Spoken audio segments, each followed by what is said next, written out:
எனது விமானத்துல இருக்கக்கூடிய விமானிகள் ஒரே விதமான சாப்பாட்ட சாப்பிடவே கூடாதா? 2 விமானியும் வேற வேற சாப்பாடு தான் சாப்பிடணுமா? அப்படி என்ன பழக்கவழக்கம் இது? ஆமாங்க, இப்படி ஒரு பழக்கவழக்கம் விமானத்துல இருக்குது. சரியாக 1984ஆம் ஆண்டு ஒரு அதிர்ச்சிகரமான சம்பவம் நடந்துச்சு. அப்ப பார்த்தீங்கன்னா, கார்கோர் சூப்பர் சோனிக் ரக விமானம் ஒண்ணு லண்டன்ல இருந்து நியூயார்க்கிற்கு 120 பயணிகளோட கிளம்புச்சு. இந்த விமானத்துல வழங்கப்பட்ட உணவு விஷத்தன்மையாகிருச்சு. கெட்டுப்போன உணவு தவறுதலாக பரிமாறப்பட்டிருக்கு அப்போ.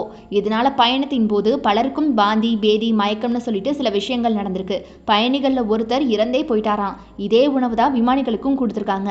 அவங்களும் இந்த உணவால ரொம்ப கடுமையா அவதிப்பட்ட நிலையில விமானத்தை கட்டுப்படுத்த ஆள் இல்லாம போயிருக்குது. அதற்கப்புறமா பார்த்தீங்கன்னா, விமானம் அவசர அவசரமா தரையிறக்கப்பட்டு வேறு விமானிகளை கொண்டு இயக்கப்பட்டிருக்கு. இதே போல பார்த்தீங்கன்னா 2009ஆம் ஆண்டு விமானத்துல மொத்தமா 32 பேர் விமான உணவு விஷத்தன்மையால பாதிக்கப்பட்டதாகவும், 2007ஆம் ஆண்டு 39 பேர் பாதிக்கப்பட்டதாகவும் சம்பவங்கள் பதிவு செய்யப்பட்டிருக்கு. இப்படியான பிரச்சனைகள் காரணமாக தான் விமானங்கள்ல பார்த்தீங்கன்னா, அந்த எதிர்காலத்துல இனிமேல் இப்படி நடக்கக்கூடாது அப்படிங்கிறதுக்காக இப்படி ஒரு விஷயத்தை கடைபிடிக்கிறாங்க. விமான விபத்திற்கே இது வழிவகுத்தரக்கூடாது அப்படிங்கிறதுக்காக விமானிகளுக்கு ஒரே மாதிரியான உணவுகளை அவங்க கொடுக்கறதே இல்லை எப்பவுமே. இன்னைக்கு வரைக்கும் இது புழக்கத்துல இருக்கு. ஒருவேளை உணவு விஷத்தன்மையா இருந்துட்டாலும் கூட மற்றவர் அதனால பாதிப்படைஞ்சிடக்கூடாது.